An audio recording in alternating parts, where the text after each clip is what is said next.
ذیشان صاحب یہیں سے کنٹینیو کرتے ہیں. ایک کالر ہے ہمارے ساتھ. السلام علیکم جی, کون بات کر رہے ہیں, کہاں سے بات کر رہے ہیں؟ جی وعلیکم السلام, میں محمد قاسم بات کر رہا ہوں لاہور سے. جی اور میرا سوال حافظ عمران صاحب سے ہے. حافظ صاحب, آپ ہمیں یہ بتا سکتے ہیں کہ بابر اعظم نے انٹرنیشنل میں کتنی سینچریاں بنائی ہیں, اور کیا انڈیا کے اور افغانستان کے خلاف کیا پرفارمنس ہے ہمارے بابر اعظم کی؟ اور دوسرا میرا سوال یہ ہے کہ بابر اعظم اور محمد رضوان T20 میں تو اوپننگ کرنا چاہتے ہیں, لیکن ون ڈے میں کیوں بھاگتے ہیں؟ آپ یہ ذرا کہیں. ٹھیک ہے, بہت شکریہ, تھینک یو. آپ نے سینچریز کی بات کی ہے جی, اس کی 19 سینچریاں ہیں بابر اعظم کی ون ڈے کرکٹ میں, اور ہاں ون ڈے انٹرنیشنلس میں 19 سینچری ہیں, اور ان کی 9 سینچریاں ہیں اس میں ٹیسٹ میچز میں. اور میرا خیال ہے کہ ایک دو ان کی T20 میچز بھی ہیں. کیوں رانا صاحب ایسے ہی ہے, تو لگ بھگ ان کی 25 سے 30 کے درمیان جو ہیں وہ سینچریاں بنتی ہیں. T20 کا میرے ذہن میں نہیں ہے, وہ میں دیکھ لیتا ہوں, لیکن جو ان کی ون ڈے اور ٹیسٹ میچز میں سینچریاں ہیں وہ 19 اور 9 ہیں, یعنی کہ ون ڈے میں 19 ہیں اور دوسری جو ہیں ان کی وہ 9 سینچریاں ہیں اس میں. اب آ جاتی ہیں T20 کے, تو 3 T20 کی ہیں, 12 اور 19 ان کی ٹوٹل جو وائٹ بال میں ہیں وہ 22 سینچریاں ہیں, اور ریڈ بال میں ان کی 9 سینچریاں ہیں, تو یہ 31 سینچریاں. رانا صاحب کیوں نہیں اوپن, ون ڈے میں کیوں نہیں اوپن کرتے؟ دوسرا سوال آپ کی طرف ہے. سر بابر کو ون ڈے میں اوپن نہ کرنا اوبویسلی یہ تو T20 میں بھی اوپن کرنا چاہیے. ون ڈے میں نمبر 3 پر 19 سینچریاں اسکور کر رکھی ہیں. I don't understand why disturb اس بیٹنگ آرڈر. ہم نے لاسٹ ٹائم بھی یہ بات کی تھی کہ بابر اعظم کو بیٹنگ آرڈر کیوں ڈسٹرب کریں گے. اگر آپ نے اس کو ٹیم میں رکھنا ہے تو اس کو اسی کے آرڈر پہ رکھیں, لیکن آپ کسی کو کوئی ایکسکیوز نہ دیں کہ میں پرفارم نہیں کر سکا. اگر آپ ایک اسپیشلسٹ ہیں, ہم جن کو کرکٹ کی تھوڑی سی نالج ہوتی ہے سمجھتے ہیں کہ بیٹنگ آرڈر کتنا امپورٹنٹ ہے آپ کے اس کے لیے. اٹ ڈزنٹ میٹر کہ آپ دوسری بال پہ آتے ہیں, کیونکہ آپ اوپنر کا رول کچھ اور ہے, کوئی اور اس کا مینڈیٹ ہے, ون ڈاؤن کا اور ہے. اور اگر آپ ون ڈاؤن پہ اچھا کھیل رہے ہیں سو اٹ ڈزنٹ مین کہ آپ بغیر کسی ریزن کے اس کو ہٹائیں. رکی پونٹنگ بھی اوپنر گئے, رکی پونٹنگ نے بھی کبھی بہت اچھی نمبر 3 پر کھیلتے, ناٹ دیٹ آئی ریمبر کہ پونٹنگ نے کبھی اوپن نہیں کیا, یا کیلس نے کبھی اوپن کیا اور نمبر 3 پہ بہت اچھا کھیلتے. نہیں سر, نہیں, نیور. اچھا یہ ویسے نا تھوڑا وراٹ کے انفلوئنس میں آ کر بھی تھوڑا سا ہو جاتا ہے. وراٹ نے 2024 کے ورلڈ کپ میں اوپن کیا تو اس میں بھی تھوڑا سا مائنڈ میں آتا ہے کوئی بات نہیں, بابر بھی کر سکتا ہے, وراٹ نے کر لیا تو بابر بھی کر سکتا ہے. لیکن وراٹ نے ایک ایک تسلسل کے ساتھ پہلے کم سکور پر آؤٹ ہوئے اور پھر فائنل میں جا کے انہوں نے پرفارم کیا. اور بابر اعظم کو اگر ہم دیکھتے ہیں تو وہ اپنے نمبر پر بھی اس وقت اتنی پرفارمنس اس طرح سے نہیں دے رہے. اگر کوئی کہتا ہے نا انہوں نے رنز بنایا, انہوں نے 70 کیے, انہوں نے 31 رنز بنائے ایک میچ میں انہوں نے 70+ رنز بنائے, اس میں آپ دیکھیں انہوں نے بالز کتنی یوز کی ہیں. اور آپ کے پاس اتنا مارجن ہے وین یو آر آن چیز, جب آپ کے پاس 300 بالز آپ کی پاکٹ میں اور آپ کے پاس جو ٹارگٹ ہے وہ 300 سے بھی زیادہ ہے, تو کیا آپ کے پاس یہ مارجن ہے کہ آپ اس کے اندر اتنی بالز کھانے کے بعد اگر آپ رنز کریں اور ایسے بیٹسمین کو آپ سڈنلی اس کے نمبر سے ہٹا کر اوپننگ پہ لے آئیں؟ دیکھیے دو چیزیں ہوتی ہیں, ایک آپ کو نا بڑی ایک فیمس ورڈ ہوتا ہے جاب روٹیشن پہ بھیجنا. I worked in the corporate sector, تو اس میں جب جاب روٹیشن پہ بھیجتے ہیں نا اس کا مطلب کہ آپ کو سائڈ لائن کرنا ہوتا ہے. So it is getting you out of your comfort zone. تو بابر کو اس کے کمفرٹ زون سے بھی آپ ہٹائیں گے.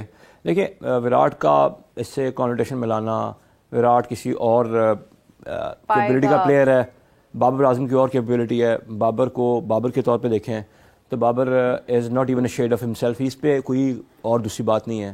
بابر اعظم کو اپنے ہی لیول پہ آ کے اپنی ہی پرانے آپ سیلف کو دیکھ کے آگے بڑھنا ہے. تو بابر اعظم کے لیے آئی تھنک یہ ایک چیلنج ضرور ہوگا, لیکن میں سمجھتا تھا کہ اگر آپ نے اس کو اوپن کرانا تھا تو کوئی اوپنر کیا پاکستان میں آپ کو ملا نہیں تھا؟ کیا اس ٹائم پہ 3 بندے تیار نہیں تھے آپ کے پاس اوپن کرنے کے لیے؟ کیا آپ نے یہ ضد پکڑی کہ آپ نے لیفٹ ہینڈڈ رائٹ لیفٹ کا کمبینیشن ضرور کھلانا ہے؟ اگر امام الحق ریڈی تھا, آپ کو پتا ہے کہ وہ ایکومولیٹر اچھا ہے, ہی کین ایکومولیٹ رنس, اور وہ ایک چانس دیتا ہے کہ اپنی وکٹ جلدی تھرو اوے نہیں کرتا, تو فخر ان کو تو اس کو کرا دیتے. کیا سعید اور عامر شور کی جوڑی نہیں ہوتی تھی؟ پھر بابر کو ون ڈاؤن پہ رکھتے. اور کیا بابر اعظم کی ٹیم میں ہونے کی وجہ سے کیا بابر کو کون سا بیٹنگ آرڈر میں ڈسٹرب کر رہا ہے؟ کیا کامران غلام کو ہم نے اکوموڈیٹ کرنا ہے جو کہ 2 ڈاؤن آتا ہے؟ if he is not performing well they could have just put Babar 1 down, open پہ ان کو امام کو دیتے اور اسٹرکچر کو چلاتے ہیں. تو یہ this was the easiest thing. I don't know ہم لوگ ان راؤٹس کو چینج کر کے ادھر سے ادھر سے کر کے ہم کیا ثابت کرنا چاہتے ہیں. ہمیں تو بہانہ مل گیا نا, سڈنلی اوپنر ادھر سے انجرڈ ہوا, ادھر سے ہم نے فائدہ اٹھایا, ہم نے کہا بھائی اب پورے کا پورا جو ہے نا وہ اپنی مرضی چلا دو, یہاں پر کوئی روکنے والا تو ہے نہیں, کوئی پوچھنے والا تو ہے نہیں. ابھی حارث رؤف کی انجری تو نہیں, خیر وہ انفٹ ہیں, لیکن ان کی تکلیف اتنی بڑی شاید نہ ہو جتنی بڑی بنائی جائے. مطلب that's some thing I can say about it کہ ان کو استعمال اتنا زیادہ اس چیز کو کیا جائے کہ اس کے بعد جو ہے وہ اگین کوئی ایسا اس میں پلیئر ڈال دیا جائے جو ہمیں اس وقت ڈالنا تھا مگر ہم نہیں ڈال پائے کسی اور کی وجہ سے, تو پھر اب حارث ہمارا کی پلیئر تھا وہ بیمار ہو گیا, اس کی جگہ ہم کسی اور میرا اس پہ بات کر رہے تھے کہ ایسا آخر ہوتا ہی کیوں ہے کہ ہم 13ویں گھنٹے میں ڈیسیژن میکنگ کر رہے ہوتے ہیں, ایسے ہم کیوں کرتے ہیں؟ ہم لوگ اب مطلب آخری کوئی کویسچن نہ کر سکے, سڈنلی چینج نہ کرنا پڑتا. It is just to create a diversion. آپ کے پاس ایک امپورٹنٹ ٹاپک, یار ٹیم بھی فائنل نہیں ہوئی, ٹیم فائنل نہیں ہوئی, ٹیم فائنل نہیں, ان دا مین ٹائم کچھ اور ڈیسیجن لے لیا گیا, آپ کی نظر ادھر ہوتی ہے, وہاں پر کام ہو جاتا ہے. آئی ہوپ کہ اس باری, اگر میں ابھی حافظ صاحب سے پہلے بات کر رہا تھا, یار ہماری ایگوز نہیں ہونی چاہیے ایز سلیکشن پینل, ہماری ایگوز نہیں ہونی چاہیے. And I request the chairman کہ پلیز سلیکشن کمیٹی کا کوئی چیئرمین بنا دیں. آپ کو چیئرمین ہے, آپ سلیکشن کمیٹی کا چیئرمین بنائیں تاکہ وہ بندہ اس کی اونرشپ لے. اس کو چھوٹا کریں سلیکشن کمیٹی کو, make it a panel of 3 people. That's the decision. شاید جی 4 بھی جو آپ کی نیشنل سلیکشن کمیٹی ہے نا, اس میں 4 لوگوں کا ہونا بھی کوئی اتنی بری بات نہیں ہے کہ اگر آپ کی 4 لوگوں کی سلیکشن کمیٹی بھی ہوتی ہے, نیشنل سلیکشن کمیٹی آپ کی, تو وہ کوئی اتنی بری چیز. سر آڈ میں لینا ہے آپ صاحب, آڈ میں لینے بہتر رہ جائے گا. دیکھیں بات یہ, وہ پھر ایک بندے بنا دیں, پھر ہوں آپ مجھے کل ہی کر رہے ہیں نا, کرتے پہلے کل ہی رہے سر. میں کہنے کا مطلب ہے کہ یہ 3 بندے ہوں گے نا, 2:1 گڈ سیٹ اپ, 2 بندوں کا ووٹ آ جائے گا. یہ ووٹنگ ہوتی نہیں بیسکلی. آئی تھنک کیا خیال آپ کا, اس پہ ڈسکشن ہونی چاہیے. سوال ہی نہیں پیدا ہوتا, ووٹنگ کا کیا لینا دینا. پھر ڈسکشن ہونی چاہیے. اگر 5 بھی ہوں, ڈیسیجن چیف سلیکٹر کس لیے ہے؟ تو پھر ایک کام کر لیتے ہیں, اگر آپ 4 لوگوں کی سلیکشن کمیٹی ہے, ٹھیک ہے, آپ 1 بھی کر سکتے ہیں, آپ 3 بھی کر سکتے ہیں, ٹھیک ہے, لیکن 4 لوگوں کی سلیکشن کمیٹی جب آپ کی ہوگی, 3 مختلف قسم کے خیالات چیئرمین آف سلیکشن کمیٹی کے پاس آئیں گے, ٹھیک ہے, اور آپ اس کو ڈیبیٹ کر سکتے ہیں اچھے انداز میں. کھلاڑیوں کی ایک ایک کر کے آپ جب آپ 15-16 بناتے ہیں تو آپ 15-16 لوگوں کے اوپر ڈیبیٹ کرتے ہیں, ٹھیک ہے. اس سے کوئی فرق نہیں پڑتا کہ آپ کی 3 لوگوں کی ہے یا آپ کی 4 لوگوں کی ہے. تو 16 لوگ 15 لوگ آپ نے کرنے ہیں, اور آپ کی پورے سال میں کافی کرکٹ ہے. اور کتنی میٹنگز ہوئی آپ کی اس سلسلے میں؟ ایگزامپل ایک بات کر رہا ہوں, چیمپئنز ٹرافی کا پتہ لگ گیا, ہمارے سلیکشن کمیٹی نے بیٹھنا ہے, آخری دن پتہ لگتا ہے ایک آج بھی بیٹھیں گے, یہ کل بھی بیٹھے اور پرسوں پھر بیٹھنا ہے انہوں نے. وائی دس مچ آف فس؟ آپ کو پتا ہے یہی اویلیبل لاٹ ہے, یہی پلیئرز ہیں, آپ نے اکٹھے ہونا ہے اور ایک ڈیسیجن لے لینا ہے. آپ ایک ہوتی ہے ڈسکشن, ایک ہوتی ہے ڈیلیبریشن. یہ ڈسکشن ڈیلیبریشن میں فرق ہے. اگر میں نے ڈسکشن کرنی ہے and I have to advise someone and he has to take a decision, پھر آپ بتائیں who is taking the decision. Chief selector sir کس لیے ہے؟ دیکھیں بات یہ ہے کہ یہاں پر جو مسئلہ ہے وہ یہ ہے کہ چیف سلیکٹر نہیں ہے. یہ سلیکشن ووٹنگ پہ نہیں ہوتی, سلیکشن ہوتی ہے آپ کی ابیلٹی کے اوپر, آپ کی پرفارمنس کے اوپر. سلیکشن میں یہ جو ووٹنگ والا کانسیپٹ ہے, یہ سب سے زیادہ تباہ کن ہے پاکستان کی کرکٹ کے لیے, کہ آپ نے 8-9 لوگوں کی سلیکشن کمیٹی بنا دی اور آپ کے اینڈ میں ووٹ کر لیں. اور آپ کس لیے ہیں؟ ایک انتخابات ہو رہے ہیں. حافظ صاحب کال سن لیتے ہیں پہلے, اگر آپ کی اجازت ہو. السلام علیکم جی, کون بات کریں, کہاں سے بات کریں؟ جی السلام علیکم و رحمۃ اللہ. وعلیکم السلام, فرمائیے. جی میں حارث نہیں بات کر رہا ہوں دبئی سے. میرا کوشچن ہے رانا بھائی کے لیے جو آپ کے مہمان ہیں, گیسٹ ہیں. جی جی جی السلام علیکم رانا بھائی. جی وعلیکم السلام حارث صاحب, کیسے ہیں آپ؟ Thank you. الحمدللہ میں ٹھیک ہوں, امید کرتا ہوں آپ سب لوگ خیریت سے ہوں گے. رانا بھائی میرا کوشچن ہے کہ 90s سے ہم ایک چیز دیکھ رہے ہیں, پاکستانی ٹیم کا 250 اسکور ہو چیس کے اوپر, 300, 350, 350. ہم شاید ڈاٹ بالز کھیلنے والی دنیا کی سب سے واحد ٹیم ہے جو سب سے زیادہ ڈاٹ بالز کھیلتے ہیں. اور اوپنر کو چھوڑ کے یا نمبر 3 کو چھوڑ کے اگر ہمارے 1 سے 2 3 تیز وکٹ گر جائیں تو سارے کے سارے پلیئرز جو ہیں وہ ایک شیل میں چلے جاتے ہیں, اور ان کی بجائے یہ کہ اسٹرائک روٹیٹ کر لیں, پریشر اپنے اوپر سے ریلیز کریں, کم سے کم رانا بال ہی کھیل لیں. اب جس طرح ہمارا لاسٹ میچ بھی ہوا ہے 330, آج کے دور میں 330 از نتھنگ. 200 تو میرے خیال 20 اوور میں ٹیمیں کر رہی ہیں. تو ایسے اتنی زیادہ کوچنگ ہماری اس لیول پہ ہو رہی ہے جو کہ نیچے لیول پہ ہونی چاہیے. کیا ہمارا ایسا کوئی میکینزم نہیں ہو سکتا جس میں ہمارے پلیئرس کو یہ بتا دیا جائے کہ بھائی آپ نہ کریں, چھکے نہیں ماریں, چوکے نہیں ماریں, لیکن کم سے کم رانا بال کھیل لیں تو اسکور کر لیں. بالکل صحیح ہے, بہت شکریہ حارث صاحب آپ کا. Very valid question Haris. Actually میرا بھائی ہمارا صاحب قضا کلامی کی معذرت چاہوں گا, یہ میں نے بھی آپ سے ذکر کیا تھا, یہ پہلے بھی 250 کی بات ہوئی نا, ابھی بھی 250 کی بات ہوئی ہے. اور یہ ڈاٹ بال یہ بھی پاکستان کا ایک بہت بڑا مسئلہ ہے, صرف کرکٹ کا نہیں, پاکستان کے لوگوں کا بھی بڑا مسئلہ ہے. ڈاٹ بال بھی کھیل کا حصہ ہے, ڈاٹ بال ضروری بھی ہوتی ہے کہیں پہ. اب اگر آپ کو اس نے اتنے اچھے بال کیے ہیں تو مطلب کہ آپ ڈاٹ بال نہیں ہونا, آپ نے وکٹ دے کے چلے جانا ہے. آپ ڈیپینڈ کرتا ہے وہی والا بالر. 2005 میں رانا صاحب 2005 میں پاکستان انڈیا گیا, میں نے پہلے آپ کو 2004 کے میچز بتائے, وہ ڈاؤن ٹور ہو گیا, ٹھیک ہے. 2005 میں پاکستان انڈیا گیا تو 303 پہلے ون ڈے میں, 298 دوسرے ون ڈے میں, 319 تیسرے ون ڈے میں, 315 چوتھے ون ڈے میں, 249 چوتھے ون ڈے میں, ٹھیک ہے. اس کے بعد 252 پانچویں ون ڈے میں 249 اور 252 جو پانچویں ون ڈے میں پاکستان نے کیے کتنے اوورز میں 42.5 اوور. ٹھیک ہے. اور یہ پاکستان 2002 کا جو میں آپ سے ذکر کر رہا تھا وہ 2002 میں اگر آپ نکالیں نا کہ پاکستان کتنی مرتبہ 300 رنز کی اور اس سے زیادہ. تو آج جو لوگ پاکستان میں یہ ماڈرن ڈے کرکٹ کا راگ الاپتے ہیں نا, ماڈرن ڈے کرکٹ آج بہت بڑے بڑے لوگ کہتے ہیں. تو ماڈرن ڈے کرکٹ کیا ہے؟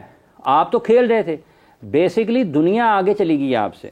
بنیادی طور پر جب آپ دیکھتے ہیں بالکل صحیح بات, آپ دنیا آگے نکلی ہم سے, دنیا آگے نکلی ہے. یہ نہیں ہے کہ آپ کے پاس وہ راستہ نہیں تھا, آپ نے سفر ہی نہیں کیا, آپ کھڑے رہے اپنے جگہ پر, ٹھیک ہے جی وہ خود ہی چل. ایسے نہیں ہوتا, ایسے نہیں ہوتا. یہ جو 2004-05 میں 300 رنز کر رہے تھے یہ بھی پاکستانی تھے نا, اور اس وقت 2 بال نہیں لگتے تھے, ایک بال لگتا تھا, اور ڈیفیکلٹ ہوتا ہے, پمپا بال ہوتا ہے تو اس کو مارنا بہت ڈیفیکلٹ ہوتا ہے. یس ہے نا. تو آج آپ کے 2 بال لگتے ہیں 25 اوورز میں, ہارڈ رہتے ہیں. جو فیلڈنگ کی پابندیاں ہیں وہ جو سن 2004-05-06 میں تھی وہ آج نہیں ہے, آج اس سے نسبتاً مختلف ہیں چیزیں. سو یہ ایک ہی جواب ہے حافظ صاحب, اس کا جواب یہ کہ ہم سارے یہ بات کہتے ہیں جب تک آپ میڈیوکریٹی کو سیلیبریٹ کرتے رہیں گے آپ کے ساتھ یہ ہوتا رہے گا. آپ کو پرفارمنس اپنی دکھانی پڑے گی. اور اس کے جو آنسر ہے حارث نے جو بات کی تھی اس کا آنسر یہ تھا, ہم ڈے 1 سے جو ہے نا ہم ایک fast bowling followers kind of nation رہے تھے. ہمارے بیٹرز جیسا بھی پرفارم کرتے تھے ہمارا ابھی اور آلویز شیور کہ ہمارے بالرز کو کور کر لیں گے, تبھی ہمارے فلاز نکلتے نہیں تھے. اور جہاں تک اسی وجہ سے حارث ہمارے بندوں کو کیونکہ اسکول لیول کرکٹ سے کلب لیول سے ان کی پرٹیکولر سلاٹ پہ بیٹنگ جو ہے نا سکھا کے ان کے ڈی این اے میں ان کی مسل میموری میں ڈالا نہیں کیا. دیٹ از دا ریزن جب سچویشن ایسی آتی ہے کہ آپ کو تھوڑے اسکور پہ چاہیے ہوتے ہیں, they get stuck in that mood, ایک انسیکیور مائنڈ میں آتا ہے یار میں اب یہاں سے کیا کروں گا. When you get to touchy and you don't have the simulation of a particular situation. یعنی ایسے لڑکا ہو ہماری ٹیم میں, آئی ایم شیور ایسا کوئی بندہ نہیں ہوگا جس کو کہا یار یہ 33 اوور ہے, یہ 33 سے 37 اوور کی تمہیں سیمولیشن کرنی ہے, یا تمہیں 6-8 کا رن ریٹ چاہیے, پرفارم کر کے دکھاؤ. When you perform in a match situation for those 4 overs, اس کا وے آؤٹ یہ ہے. میرے سے مین کو پتا ہے, تو آئی ایم شیور کرکٹ کے پلیئرز کو پتا ہوگا, وہ نہیں کرتے. دوسرے سر آپ کی بات کا جواب ہے نا dot ball, it's a good way. آپ نے بال کو لیو کیا, آپ نے بال کو لیفٹ کر دیا. ہمارے بچپن میں لیفٹ ہویا کرتا تھا بڑا بال, آپ اچھی بال کو نیگوشیٹ کرتے ہیں. لیکن وہی دیکھنا کہ آپ نے جس کو نیگوشیٹ کیا, ڈاٹ کیا, دنیا کے اور بیٹرز نے جن کو آپ نے پلے اپ کیا اپنے بیٹر سے کے برابر میں, انہوں نے ان بالز کو ڈاٹ میں کھیلا کہ نہیں کھیلا. رانا صاحب ٹھیک ہے, یہ جو ابھی آپ نے تھوڑی دیر پہلے ساؤتھ افریقہ کے ایک بلے باز کا کیا نام لیا تھا میرے, میتھیو برٹس کتنے رنز کیے اس نے؟ 148 بالز پہ 148 بالز پہ. اس نے 100 کتنے بالز پہ کیا تھا؟ I don't know, but مجھے یہ رانا صاحب یہی اس کا اگلا 50 دیکھیں. ٹھیک ہے, اب آپ آ جائیں کین ولیمسن کی باری کو. ڈاٹ بالز آپ کو میچ سچویشن اگر سمجھ آتی ہے تو آپ کو یہ کہنے کی ضرورت پیش نہیں آئے گی کہ ڈاٹ بالز, اگر آپ 250 چیز کر رہے ہیں 20 اوورز میں, ٹھیک ہے, یا آپ یہ چاہتے ہیں کہ آپ نے پہلے بیٹنگ کرتے ہوئے 240-50 آن بورڈ رکھنے ہیں, ٹھیک ہے, وہاں پر آپ کی اننگز کو انالائز کیا جائے گا کہ کیا آپ 250 جب چیز کرنے کے لیے جا رہے تھے تو جس سٹرائک ریٹ کے ساتھ آپ کو کھیلنا چاہیے تھا آپ اس کے ساتھ کھیلے یا نہیں کھیلے, یا آپ 250 آن بورڈ سیٹ کرنا چاہتے تھے اور آپ کو جس سٹرائک ریٹ کے ساتھ کھیلنا چاہیے تھا آپ کھیلے یا نہیں کھیلے. یہ آئیں گی 2 سچویشنز. اب آپ نے دونوں صورتوں میں آپ دیکھیں کہ آپ سکسیسفل نہیں ہوئے یا آپ اپنا ٹارگیٹ اچیو نہیں کر پائے. اس کے بعد کیا ہوگا؟ کیا نہیں جی چونکہ ہم نے 250 کا سیٹ کیا تھا کہ پہلے کھیلنا ہے, یا ہم نے 250 چیز کرنا ہے تو ہم نے یہ ٹارگیٹ سیٹ کیا تھا تو یہ نہیں اس کو نکال دو باہر, مسئلہ حل ہو جائے گا؟ نہیں ہوگا. کیوں نہیں ہوگا؟ اس لیے نہیں ہوگا کہ آپ کو یہ بھی تو پتا ہونا چاہیے نا کہ بھائی جان 250 کرنے کے لیے آپ کے پاس کیا وہ ریسورس ہے جس کے اوپر آپ بینک کر رہے ہیں کہ یہ 250 سیٹ کرے گا یا چیز کرے گا, کیا اس کے پاس وہ صلاحیت ہے, اس کے بیک اپ میں آپ کے پاس یہ صلاحیت ہے یا نہیں ہے. کین ولیمسن نے 2, ابھی آپ نے کہا جی ڈیرل مچل کی باری, اپنا کیا نام ہے ان کا, آپ گلین فلپس کی بجائے آپ کریڈٹ دیتے ہیں کین ولیمسن اور ڈیرل مچل کو, تو کیا آپ اسٹرائک ریٹ کی وجہ سے دے رہے ہیں؟ نہیں, سمپل از دیٹ.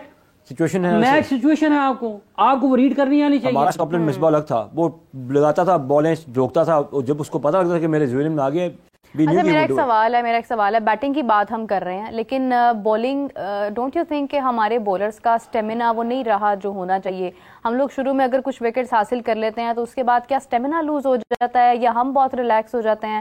ہم سے سڈنلی وہ آل آؤٹ کرنے والی جو سچویشن ہے نا ہمیں ایز سچ نظر آتی ہے ٹیسٹ میں ایکسیپٹ ا فیو اسپنرز، یا ہمیں نظر آتی ہو ابھی 50 اوورز کے میچ میں ہماری بولنگ. میں نے پہلے پروگرام میں بھی یہی بات کی تھی کہ ہماری بولنگ نے ہمیشہ ہمیں کہیں نہ کہیں پروٹیکٹ کیا ہے، لیکن اس پر ایک بڑی لمبی ڈیبیٹ ہوئی کہ نہیں بیٹنگ نے بھی کیا ہے. بٹ اگر ہم ابھی کرنٹ سچویشن کی بات کرتے ہیں، آج یہ ٹیم جو چیمپئنز ٹرافی کھیلنے جا رہی ہے، اس میں کیا بولرز کا اسٹیمنا وہ ہے کہ یہ اگر شروع میں کچھ وکٹس حاصل کر لیتے ہیں، جان لگا لیتے ہیں، تو یہ لاسٹ میں آ کر بھی تھوڑا بہت امپیکٹ ظاہر کر دیں؟ نہیں، یہ امپیکٹ نہیں کر سکتے بیکاز آپ کو بتاؤں، جب آپ نے آپ نے ایک لانگ ڈسٹینس رنر دیکھنا ہوتا ہے، ایک اپنا اسپرنٹ رنر دیکھنا ہوتا ہے. یہ اسپرنٹ بھی نہیں رہے گا، یہ 30 میٹرز کی اسپرنٹ نہیں لگا سکتے.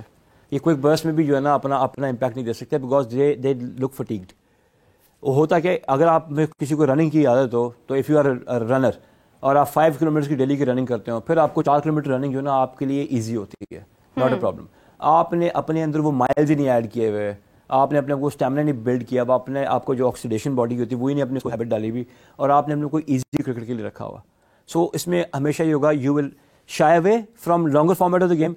جب میچ کی سچویشن خراب ہوگی، آپ کا ایڈرینلن رش ہوگا، آپ کی باڈی اس کو ویسے کمبیٹ نہیں کر سکے گی. اور یہ ہمارے بالر کے ساتھ ڈے ان ڈے آؤٹ ہو رہا ہے، اور یہ آپ کے بیٹرز کے ساتھ بھی ہوتا ہے.